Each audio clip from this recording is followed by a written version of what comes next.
गणगण गणात बोते. Hello everyone, मी अश्विनी मोर्शीकर. तर काल ना विनिशाला मी घराजवळच्या गार्डनमध्ये घेऊन गेले आणि तिथे बघते तर काय आकाशामध्ये एकाच वेळी 3 एरोप्लेन दिसले. लहानपणी पण या गोष्टीचा आनंद व्हायचा आणि आतासुद्धा होतोय.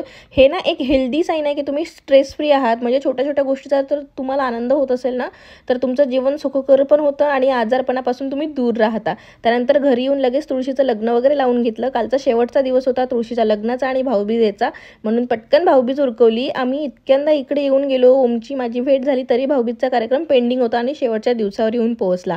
त्यानंतर छानसं गप्पा गोष्टी केल्या आणि जुन्या आठवणी काढल्या. जुन्या आठवणीमध्ये एक आठवण अशी होती की ओमनं मला लहानपणी 5 रुपयाचा कॉईन टाकायचा आणि बस औक्षण वगैरे होऊ द्यायचा आणि 5 रुपये उचलून सुद्धा घ्यायचा. आणि त्यानंतर ना मी माझ्या आईला आणि आत्याला सुद्धा ओवाळून घेतलं, कारण की माहिती काय होतं ना, घरच्या ज्या लेडीज असतात ज्या जेंट्सला ओवाळतात आणि त्याच राहून जातात.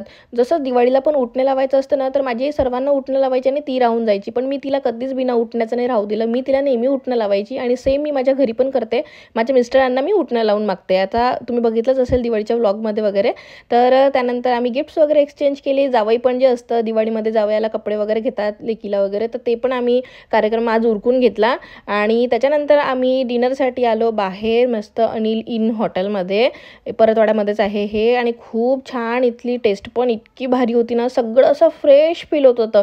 सर्वात आधी तर विनिशा आणि स्टार्टरमध्ये मस्तपैकी पापड ऑर्डर केला, तर पापडची पण क्वालिटी खूप छान होती. त्या व्यतिरिक्त आम्ही आजी आजोबांसाठी टोमॅटो सूप आणि आमच्या सर्वांसाठी मंचाव सूप ऑर्डर केला होता. विनिशासाठी पनीर चिली आणि नंतर हा होता आमचा मेन कोर्स. खूप छान, खूप अप्रतिम आणि अशी छान टेस्ट होती. सर्विस पण छान होती. एकदा नक्की विजिट करा या हॉटेलला, तुम्ही जर परतवाडाकर किंवा या एरियामधले जवळपासचे असणार तर.